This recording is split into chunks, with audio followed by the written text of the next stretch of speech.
This video is brought to you by Sayrite. In this video, we'll be showing you how to make outdoor patio furniture covers. From patterning, to sewing, to even tensioning the cover, Angela will show you how it's done. Let's get started. To pattern this chair, we're going to use Durascrim pattern material, and here we're using double-sided basting tape to baste along the top of the chair to help hold the Durascrim pattern material to the actual chair. We're taking some rough measurements here so that we can cut the Durascrim pattern material to size. Durascrim pattern material simply cuts with scissors. We're going to be cutting pattern material for the front side of the chair, the back side of the chair, and the side of the chair. We'll use that side panel, that one side panel, for the opposite side as well, later on when we get to patterning the fabric. Remove the paper on the double-sided tape, revealing the glue, and now we'll take that pattern material that we've cut oversized. It's oversized by about 4 inches all around the perimeter, and we'll baste it so that it's centered on the back side of the chair. Then we'll trim the top of the pattern material so that it's roughly 1 inch beyond the chair. Then we'll apply the double-sided tape to that pattern material as we will be adhering the front panel pattern material to the top portion of the rear pattern material. We're going to use strapping tape across the arms of the chair because that front panel will lay over the arm of the chair to the ground. Now take some rough measurements so that you can cut pattern material for the front panel of this chair. We'll want to cut the pattern material oversized by a couple inches around the entire perimeter, just as we did with the rear panel. Peel off the paper of the double-sided tape that we basted to the rear panel, and now carefully lay the front panel over the chair so it drapes all the way to the ground, and then carefully baste along the top edge where we applied the double-sided tape.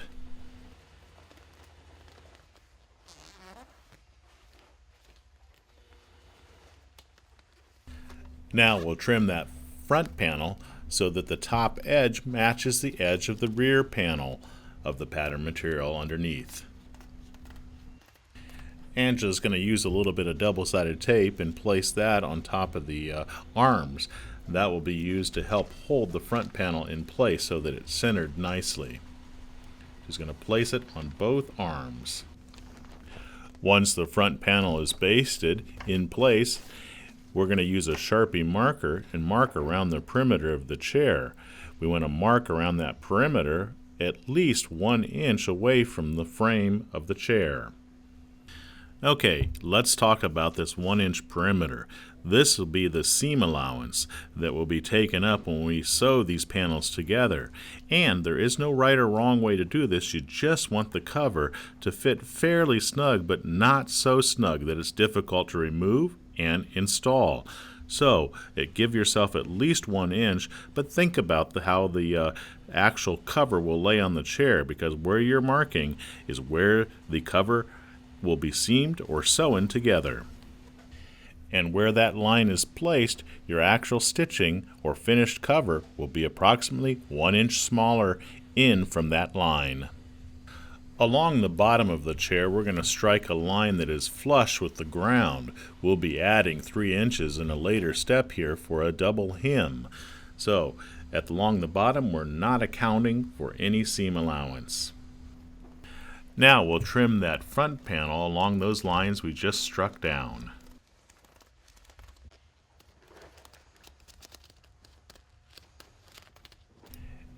Now we're working on the rear panel, and here Angela is striking a line that is flush with the ground, and then she's going to strike a line that is approximately 1 inch away from the feet to account for seam allowance on both sides.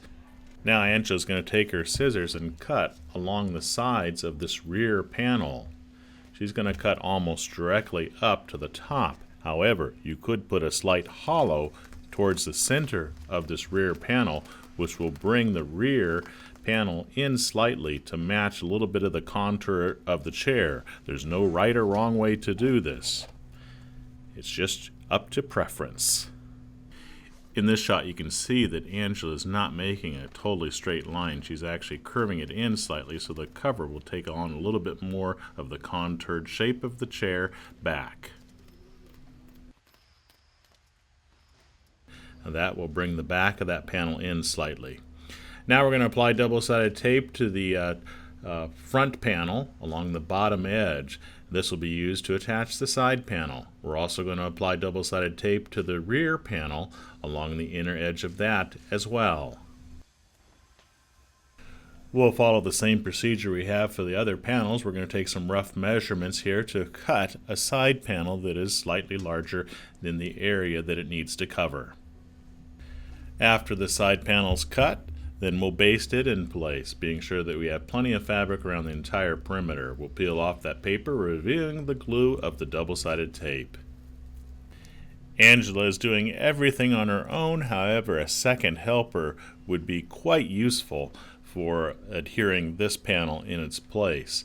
It can be done all on your own if you'd like, but a second helper would definitely aid in doing this with ease.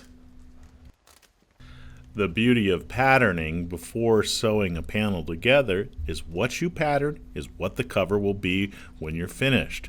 So if you don't like it, you can unbaste it and rebaste it until it looks appropriate, until you have a nice, fairly tight fit, but yet loose enough that it's easy to install the cover over the chair. We didn't show it, but we applied basting tape to this forward edge as well. So this panel is basted on all three sides. Now we're going to trim that panel to size so that it's flush with the opposite panel. At the bottom of all four of the legs of the chair, it's important to cut a rectangle or a square out. We have excess pattern material there, and this is necessary, just as you see here in the video, so that when we take it over, everything lays nicely. And we strike lines along the side as well, just as we did in the front and the back, that are flush with the floor. And then cut your rectangle right to the corner, the front portion of the leg. There's a rectangle. Or a square in this situation. As we mentioned earlier, you can cut some curve into these edges to make the cover come in to follow the contour of the chair. Here you can see a little bit of a curve. Not much, but you can definitely see it in that edge.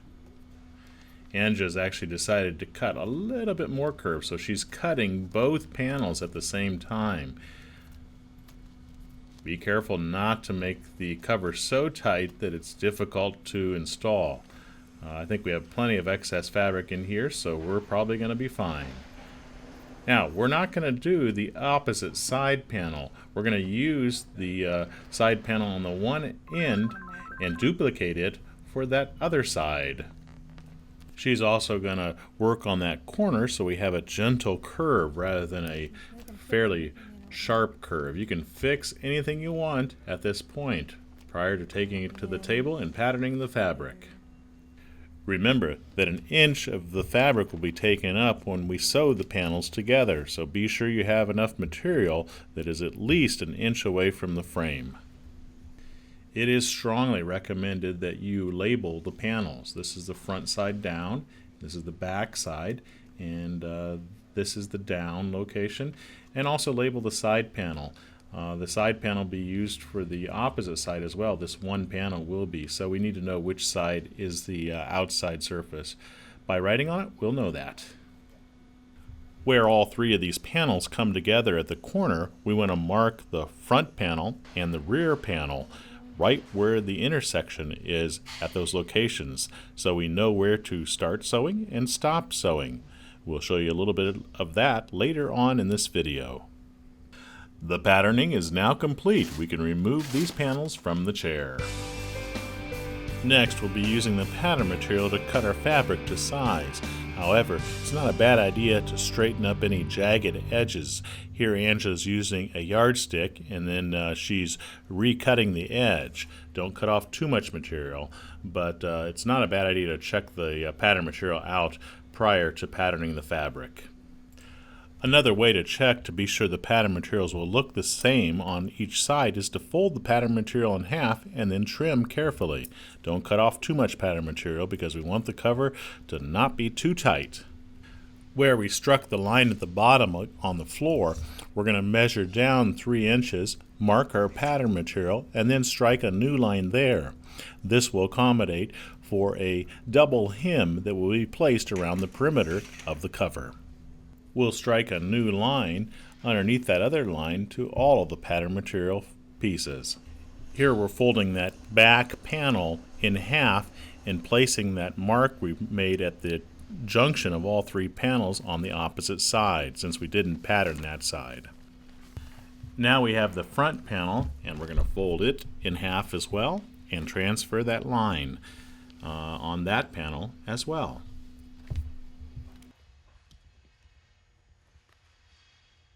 We're now ready to take that pattern material on top of the fabric and start patterning.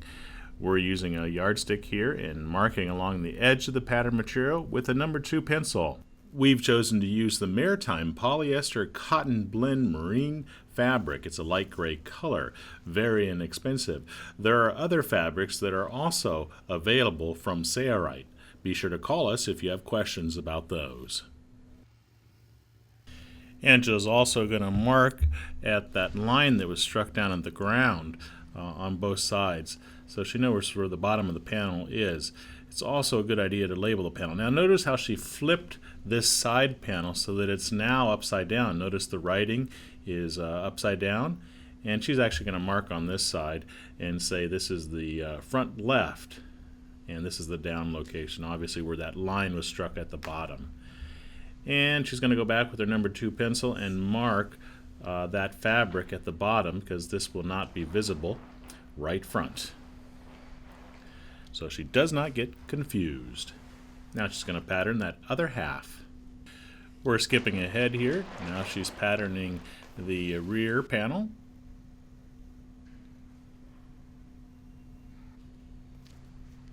And she's going to put the marks on where the junction of all three panels come together on that rear panel. She's going to label the rear panel so she doesn't get confused. And then she's going to do the back panel. Same procedure. Mark those locations as well where the junction of all three panels come together. When you're done with that, you can simply cut it out with scissors. This fabric has a cotton blend to it, so we would not want to use a hot knife. However, if you're using a sunbrella or a polyester fabric, you could use a hot knife to keep the fabric from unraveling. Here you can see all 4 of the panels that have been cut out.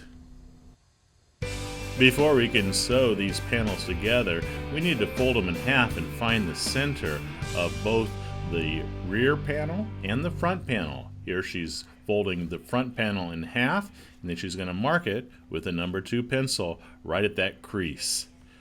That's where we'll begin to sew, because the top portion of these 2 panels is curved, so we need to start at the center location. She marks it on both sides. She'll do the same thing here with the rear panel. Now we'll lay those 2 panels directly on top of each other with the outside surfaces facing each other, and the center lines directly on top of each other.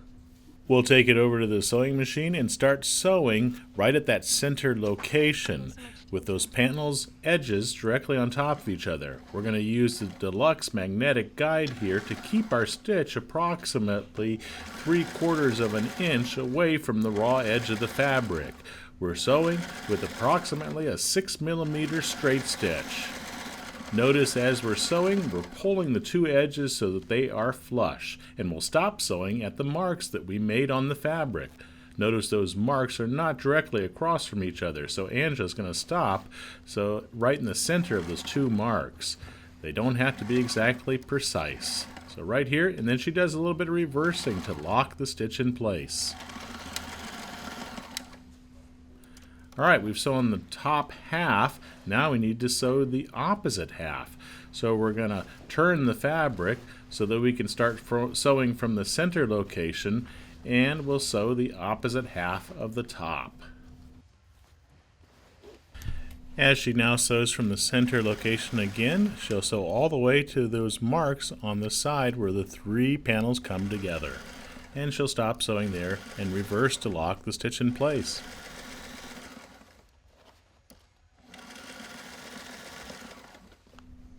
Now the front panel and the rear panel have been sewn together along the top. Here's an illustration of when we were patterning. We've sewn all along the top of the front panel and the rear panel.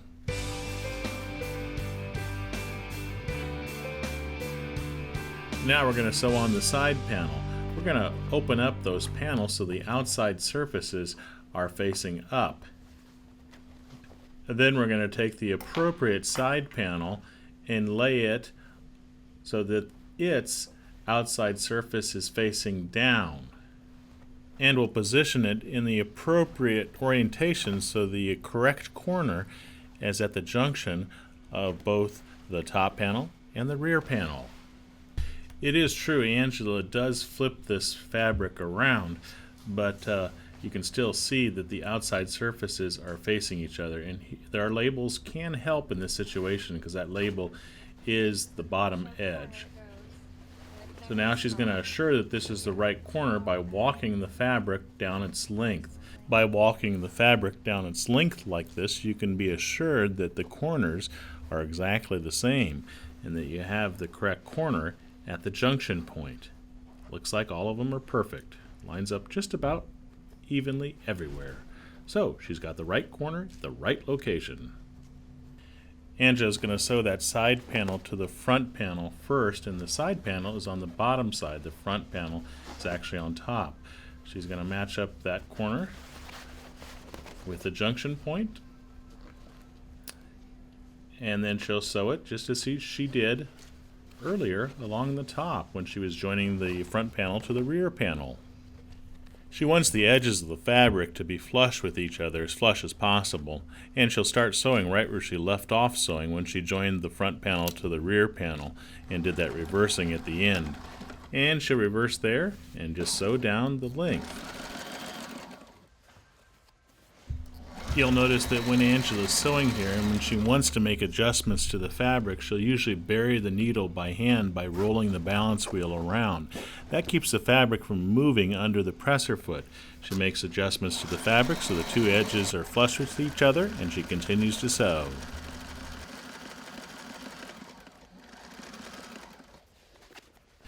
Now here she's coming close to that corner where the top of the arm comes into the front of the chair. Here we'll show you an illustration of where she's coming to. So here's a sharp turn. Notice what she does at that turn.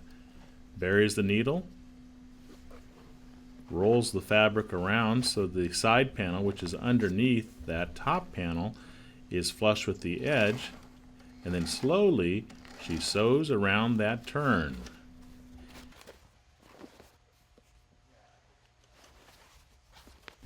And here she comes to the edge, or the bottom edge, towards the floor, or the ground. And she'll do some reversing there to lock the stitch in place. Sew all the way to the edge of the fabric. Now all we have to do is sew the remaining portion. This is the portion that is sewn to the back panel. So this is the side panel. She's making sure that it matches up, and she's going to start at that junction location.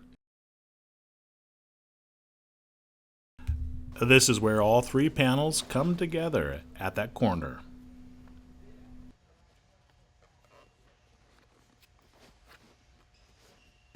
Notice how she lays the flap of material that constitutes our seam over and sews through that, reversing at the beginning, and sews all the way down the length of the fabric to the bottom edge.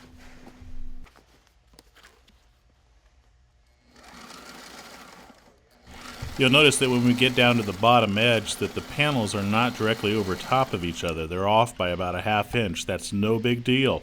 We included plenty of material in the 3-inch measurement to accommodate for this possible scenario. Angela's turning the material so the right side is outside, and she's going to take it to the chair. We only have 3 of the 4 panels sewn together, but it's a good idea to take it to the chair to be sure everything's coming out perfectly, so you can make adjustments prior to sewing on the last side. I don't believe there's any reason we need to make adjustments. Let's continue on. Next, we'll sew on the final side panel. It's labeled at the bottom, so that should help us with our orientation.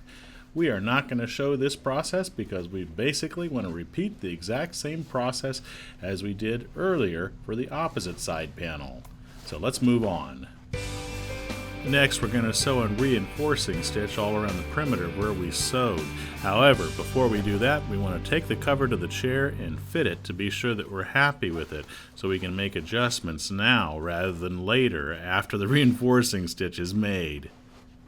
If we're happy with the fit, we can move on. Now let's create that reinforcing stitch. We're going to sew it all around the perimeter of the panels that we sewed together.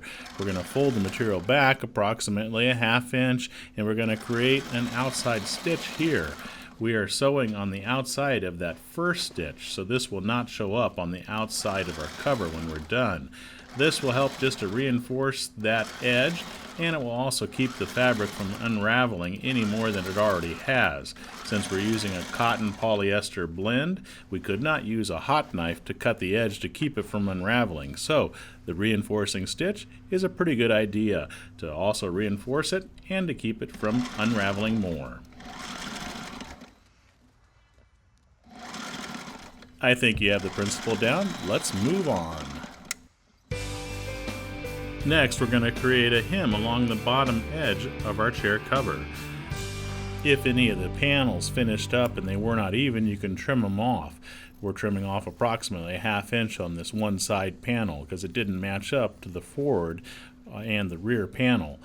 There's plenty of excess material in there, so don't worry about that. Now we're going to create a small hem, a single hem, around the entire perimeter that equals approximately a 1/4 inch. So Angela's folding the material to a 1/4 inch, and then she'll just sew it in place all around the entire bottom perimeter of the cover.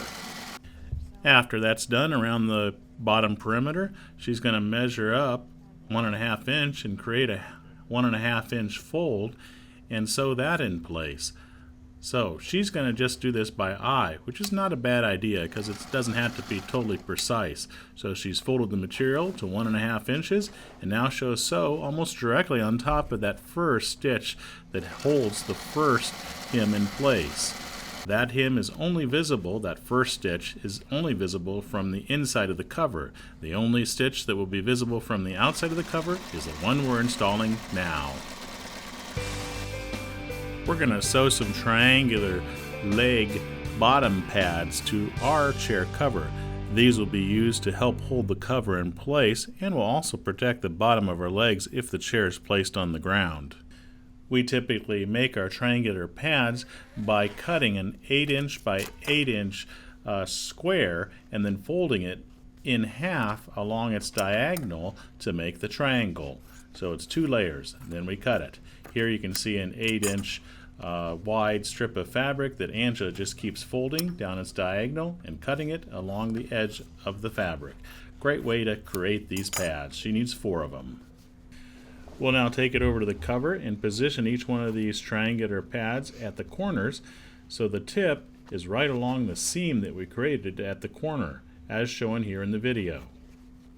Notice the fold will be the only thing that is left not against the fabric. Here she's determined where the patch would start. She does some sewing, reversing to lock the stitch in place, and the patch is approximately a 1/2 inch inside that hemmed edge. When she gets to the corner, she's going to bury the needle, she's going to lift her foot, and she's going to pull that triangular patch so the opposite end past that corner is a 1/2 inch over the edge of the fabric, and she'll continue to sew, being sure that she lowers her foot. You don't want to sew with your foot up. And then when she gets to the other corner, she'll reverse, and that patch is now installed. You would do that to all 4 of the corners. Here's what it looks like finished. Since our cover utilizes the bottom-legged pads, we may not need to put this shock cord tensioning device in. However, it is an option that you can choose. This will allow you to tension the cover at the bottom. We're using a number 1 hole cutter with the cutting pad on the bottom side to prevent damage to the hole cutter, and we've installed 2 holes that are approximately 1.5 to 2 foot apart on the back of the chair. Now we're going to install a spur grommet through that hole, place it on top of the die set that's available from Sayrite, and the spur grommets have teeth. They're definitely better than a common washer, though a common washer grommet can be used as well.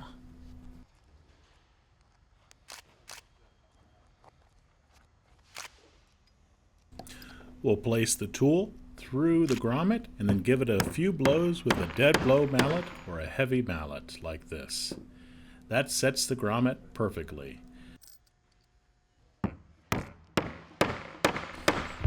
Now we'll run a length of shock cord through the hole and tie a knot on the outside of the cover. We can use this length of shock cord to tension the bottom of the cover. Just by moving the knot, we can make the shock cord taut or loose. We're going to cut the shock cord with the Sayrite Edge hot knife to approximately the same length as the distance between the grommets. And we'll run that in through the grommet and tie a knot in that end as well. Great tensioning device. May not be needed for our cover, but for a cover without the foot pads or the corner pads, this is definitely something you want to consider putting in. The patio furniture cover is now complete. It's ready to be fitted onto the chair. Because we have a pattern, if you have multiple chairs, you can easily replicate this same cover over and over again. And using the supplies from Sayrite, you can pick from a variety of fabrics that will accommodate your application or match your outdoor decor. Here's the materials list that was used to build this outdoor chair cover. There are a lot of different brands of fabric that are available. Be sure to call Sayrite if you have any questions. For more free videos like this, be sure to check out the Sayrite website or subscribe to the Sayrite YouTube channel today. It's your loyal patronage to Sayrite that makes these free videos possible. Thanks for your support.